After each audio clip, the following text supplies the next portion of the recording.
ઉદય ન્યૂઝમાં આપ સૌનું સ્વાગત છે। રાષ્ટ્રીય માર્ગ સલામતી માસ 2024નું ઉદ્ઘાટન સમારોહ કાર્યક્રમ આરટીઓ કચેરી ખાતે યોજાયો। આજરોજ તારીખ 18 જાન્યુઆરી 2024 ગુરુવારના રોજ 12 કલાકે દાહોદના આરટીઓ કચેરી ખાતે દર વર્ષની જેમ આ વર્ષે પણ રાષ્ટ્રીય માર્ગ સલામતી માસ સમારોહ કાર્યક્રમ યોજાયો।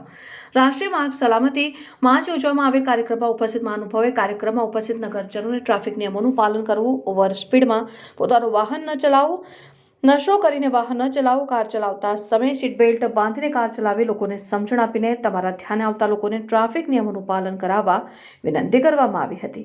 આ કાર્યક્રમમાં દાહોદ જિલ્લા પોલીસ અધિક્ષક ડોક્ટર રાજદીપસિંહ ઝાલા, દાહોદ જિલ્લા આરોગ્ય અધિકારી ઉદય તિલાવટ, સિવિલ સર્જન હાંડા, જિલ્લા road safety committee Dahod, DYSP M K Rathod, Dahod સહાયક પ્રાદેશિક વાહન વ્યવહાર અધિકારી, જિલ્લા ટ્રાફિક પોલીસ દાહોદ શહેર ટ્રાફિક ટીઆરબી જવાનો ઉપસ્થિત રહ્યા હતા।